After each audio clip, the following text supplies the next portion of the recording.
My name is Gloria, and ever since I was a kid, I'd always had a lot of energy. I never missed a day of school, from when I was little all the way through high school. Even after I turned 20 and started working, I managed to stay healthy without any major sicknesses until I turned 35. But when I hit 30, I noticed I wasn't as energetic as before. So I started exercising more and being careful about what I ate. Being positive since I was young helped me cope with things. But there was a time when I got really sick for the first time in my life, and it was tough. It even led to me getting a divorce. I felt like everything was falling apart, and I lost hope for a while. But now I've gotten better, and I've accepted what happened. When I turned 40, I started feeling strange. I'd get hot easily, feel out of breath even with small tasks, and get irritated over little things. At first, I thought it was just part of getting older, but it started affecting my life more. So I began to suspect something else might be wrong. Even though I was scared, my mother-in-law encouraged me to go to the hospital. Reluctantly, I went, and it turned out I had Graves' disease, a condition where my thyroid gland wasn't working properly. It caused symptoms like feeling hot, trouble sleeping, irritability, and weakness. It's more common in women, and if left untreated, it can lead to serious health problems. There's no complete cure, but I started treatment with medication from the hospital. The treatment didn't work right away, and I had to take time off from work to get better. Thankfully, my boss and coworkers were supportive. But sometimes, I'd worry that I'd never feel normal again and end up crying alone at night. My in-laws were always concerned about me. During weekdays when Orlando was at work, his parents would call to check on me, asking if I needed anything. Orlando's parents are really nice people. They've always been kind to me, especially after my illness was diagnosed. They made sure not to bother me too much, keeping phone calls short and never visiting without warning. I respect them a lot, almost like my own parents. But I tried not to show them how much I was struggling to avoid worrying them. However, Harriet, Orlando's mom, could see through my act. She told me it's normal to feel anxious about being sick, but nobody is to blame for it. She advised me to rest and focus on improving my health. She said the best way to do that is to rely on the people around me and cooperate with them. She even said they consider me like their own daughter and encouraged me not to hesitate to ask for help. Her words were so kind that they made me cry. But then Orlando, with his heartless words, made me wonder if he was really raised by such kind parents. Orlando and I didn't have any problems living together before my illness was discovered. But once I started feeling unwell, his attitude completely changed. Instead of being concerned, he acted as if I was a burden to him. I was too tired, both mentally and physically, to respond most of the time. There were days when I was too exhausted to even move. Of course, I had to ask him to buy groceries or eat out because I couldn't manage it myself. But whenever I asked, Orlando would sigh heavily, showing his annoyance. He complained about having to eat fast food because I couldn't cook.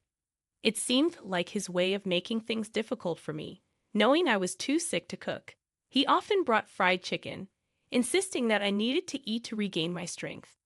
I understood his reasoning, but when I couldn't eat, he'd scold me for not appreciating his effort.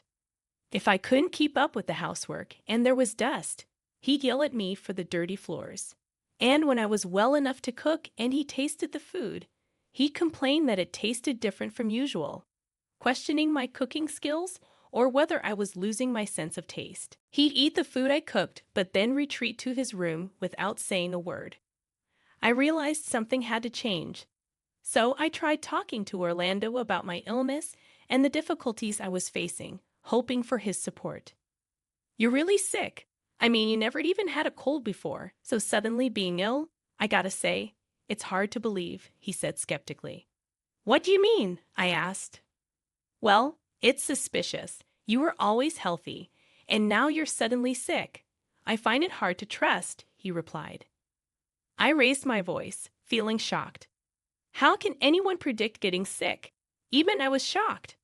But still, your illness has nothing to do with me. If housework is too hard, you can do it when you feel better. I married you thinking I wouldn't have to care for you in the future since you were always healthy. This feels like a betrayal, he said, laughing. Hearing him laugh, any remaining affection I had for him vanished. Orlando was never good with housework and wasn't very cooperative, but he was serious about his job and took care of the kids, so we managed. But I never expected him to be so indifferent, almost like it was someone else's problem. His hurtful words left me speechless, and I ended the conversation there. Later, he realized his mistake and apologized, but I ignored him. Our relationship completely broke down from that conversation. Determined not to rely on such a man, I pushed through the pain to do the housework. After finishing, I'd lock myself in the bedroom, avoiding Orlando as much as possible. At first, he tried to please me with flowers and cakes, but when he realized my feelings wouldn't change, he stopped trying. Then, in June of a certain year, when the weather was bad with continuous rain and low pressure making me feel worse than usual, Orlando said after returning from work, "There's a wedding next Saturday of a relative living out of state. My parents and I are planning to go, but with your condition and their long travel, you don't have to. It's an overnight trip, so we'll be back Sunday evening." Out-of-state relatives? Do you even have such relatives? I asked. We haven't met them much. It's natural to keep in touch just because we're family. You wouldn't understand since you don't have parents, he replied, getting a little angry. But that's just how it is, he said in a slightly mocking tone, and I finally got angry. Actually, I don't have parents. My parents divorced when I was young. I don't know my dad, and my mom raised me alone. Her struggles took a toll, and she passed away when I was 30. So it's true. I don't have parents, but I'm not completely alone in the world. Orlando knows this, yet he said that. And I got incredibly angry. Don't you have any sensitivity? I thought. Orlando seemed taken aback by my fury. He tried to pass it off as a joke, but I yelled, "There are things you just don't joke about." I was so angry that I exhausted myself, eventually just lying down. Orlando seemed a bit concerned, but he was busy preparing for a wedding we were supposed to attend. I was in no shape to go, so I asked if we could skip it. He flatly refused, saying, "Absolutely not." When I asked why, he said, "I don't know the couple well, but their parents have been a big help to my family for years. My dad told me they helped us financially in the past. We can't miss their child's wedding. I'm sorry, but I have to prioritize this." He said it lightly, so he clearly didn't feel bad. In the end, Orlando left me behind with a suitcase and hat. He even warned me not to contact him during the wedding, saying it would be rude. "If something happens, just call an ambulance or something," he said. This guy's hopeless, I thought. When he returns, we'll need to have a serious talk. I watched him leave without a word, thinking this would be the last time. But surprisingly, I felt lighter with Orlando gone. I even cracked a smile. Now, with a whole day to myself, what should I do? I decided to relax for a few hours since I had no plans. Just as I was dozing off, the doorbell rang suddenly. It was around noon. I checked the monitor, and to my surprise, Harriet, who shouldn't have been here, was standing there. I panicked and rushed to the door. Harriet looked worried and asked, "Are you okay?" I was so shocked that I could only utter a confused "huh." Harriet said she heard I was unwell from who, I asked. "Orlando," she replied. Then I asked her about the wedding, to which Harriet responded, "What wedding?" We stared at each other in silence, then decided to talk inside over tea. I asked her what brings her here today. She said she recently bought a shelf, but Palmer hurt his back. She called Orlando to help assemble it, but he said he was busy this Saturday and suggested next week. When I asked Harriet why she came, she told me Orlando said he was going out of state for a friend's funeral. I asked about me, and he said I was unwell and bedridden. I offered to take care of me or check on me, but he said it might make me feel worse, so it's best to leave me alone. Harriet was worried about leaving someone so sick alone, especially when Orlando said I was in bad shape. I was stunned by this completely different story. With trembling lips, I told her the reason Orlando gave me for leaving. Harriet was equally shocked, saying she had no idea. After a silent pause, I resignedly said, "Maybe he's with another woman." Harriet's demeanor changed drastically. Hearing her calmly say, "That bastard won't get away with this," was terrifying. After an infuriated Harriet asked if I could come to the house now, I was taken to the in-law house where Palmer, who was house-sitting, was. Palmer, understanding the situation, also got furious. He tried calling Orlando, but as expected, couldn't reach him. Palmer started getting annoyed and declared, "I'm going to where he is right now." Of course, I stopped him, and after several attempts, finally got through to Orlando. I had put the call on speakerphone, and Orlando, in a deliberately soft voice, said, "I'm in the middle of a funeral right now. I'll call you back later." Palmer immediately retorted, "What do you mean forgetting us at the wedding?" Orlando responded foolishly, "What, huh?" in a rather loud voice. Hearing this, Palmer said, "You're speaking so loudly at a funeral." "Well, I guess it's not a funeral. That's why you can talk like that calmly." But Orlando sounded shaken over the phone.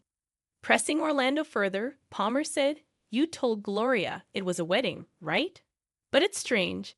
I don't remember ever borrowing money from relatives." Orlando's excuses were all over the place, suggesting a misunderstanding, or that he intended to go to the wedding, but prioritized a coinciding funeral instead. Palmer, tired of Orlando's excuses, exclaimed, "Enough already. I know all about your lies. There's no point talking over the phone. Just come back now. I'll listen to your excuses here, but I'm not forgiving you." I, too, was a bit scared listening to Palmer's rage. Orlando seemed to feel the same, but said he couldn't come back right away. When he mentioned bringing me home, I interjected, "I'm right here, though." He exclaimed in surprise, "Huh." As he kept making nonsensical excuses, I said, "Like Palmer said, there's nothing we can do over the phone. Come back now. There's no point talking about it here." Without listening to any more of Orlando's excuses, I hung up the phone. After that incident, I thought about going back home, but my in-laws were worried about leaving me alone. So I decided to stay at their place during that time. Harriet asked me what I was planning to do about Orlando. I told her that I was definitely getting a divorce. It's just not working out anymore. Then, the next day, even though Orlando said he would be back by evening, he returned around 10 in the morning, looking incredibly awkward, and meeting with all four of us started immediately, and as expected, Orlando had gone on a cheating trip. He was with a woman in her 20s whom he had picked up at a bar. They hit it off after some light flirting and ended up having a relationship. This trip was apparently planned at her request.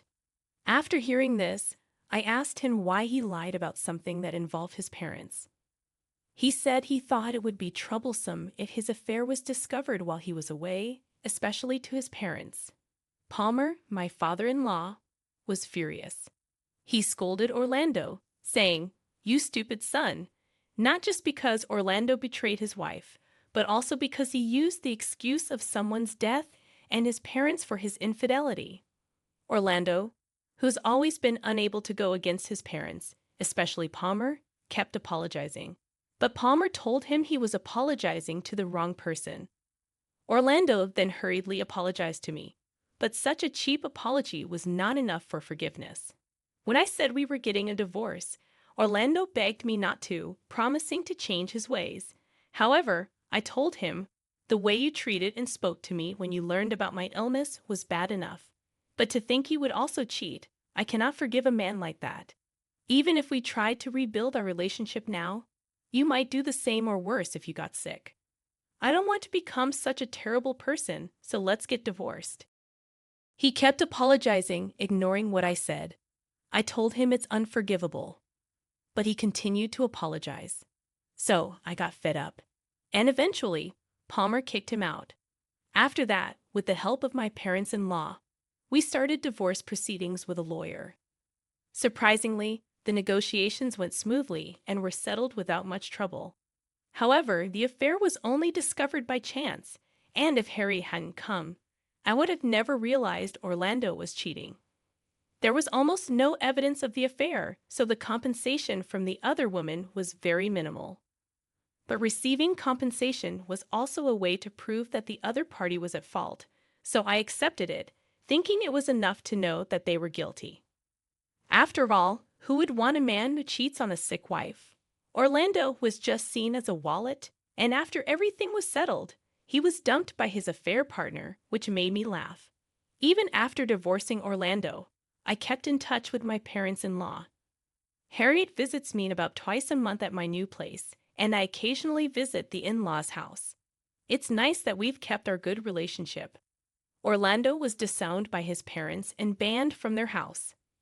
They were so angry and disgusted with him, saying, "You're no son of ours. We disown you. Go wherever you want." When Orlando heard this, he was shocked. He didn't expect to be disowned. He tried to come back once, thinking they were still family, but Palmer chased him off, saying, "Didn't I tell you not to come here?" and threw water on him.